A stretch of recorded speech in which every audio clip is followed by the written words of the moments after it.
All right, thankfully Apple is back with watchOS 11.2 Beta 3, and this is much needed. So with Beta 2, the actual battery life on our Apple Watch Ultra 2 had tanked really bad.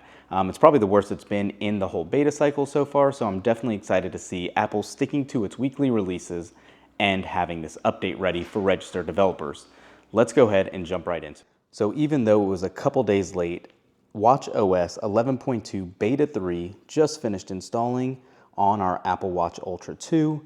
The build size was about the same as prior, so nothing crazy there, luckily, unlike the 3 GB download. That was the initial part of Beta 1, so that's good to see. If you guys were using Beta 2, you would know there was an issue with battery health being reflected incorrectly. I am happy to say that that has now already been fixed in Beta 3.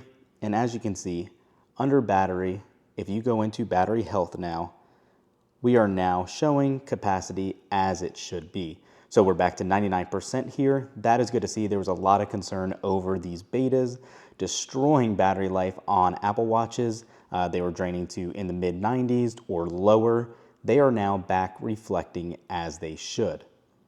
Aside from this, going right into general and about, and you can see the update just finished.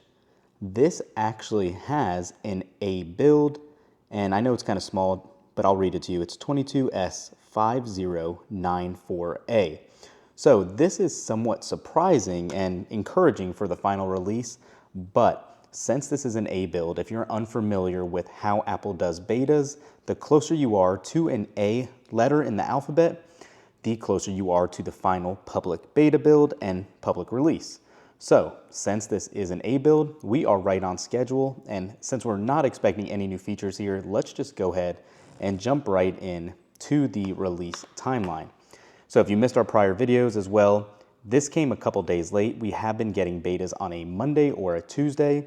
Since today is the 20th, we are expecting now the RC or release candidate build on the 25th or 26th, which is next week. It's very interesting because that could be pushed due to the Thanksgiving holiday, and Apple does tend to give their teams off that week.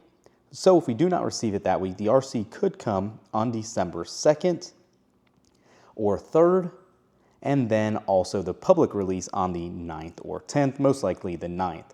So we are right on track with this build. However, before we get super excited about that, one other issue we were experiencing with Beta 2 was, in fact, obviously battery life. Battery life was abysmal on Beta 2.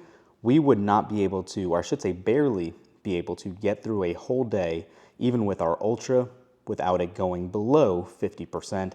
That was never the case before. I know that's still, good problems to have, but for this watch, we were easily getting through 2 days. That would be very questionable on Beta 2. Hopefully that has now been improved in Beta 3. Aside from that, just hopping around, looking at some of the widgets, seeing how everything interacts. Everything seems to be a little laggy, but it could just be still restoring from that update.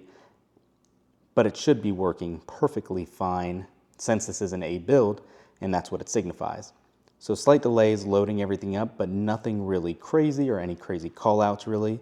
Let's go ahead and jump into, let's just go to Snake Watch.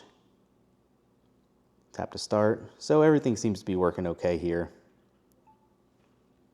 as well. So it's definitely running smoothly. Everything is operating as you would anticipate. The biggest question is always going to be battery life. It's been too short to time now yet to see if that's going to work as we hope, but we'll see. We will have another update if we find anything else going on. Again, no new updates, no new features in Beta 2 or Beta 3 or in 11.2 in general. So thumbs up this video, guys. You know how we feel about the stagnant nature of watchOS, but comment down below what your thoughts are. Thanks for watching. We'll catch you in the next one. Peace.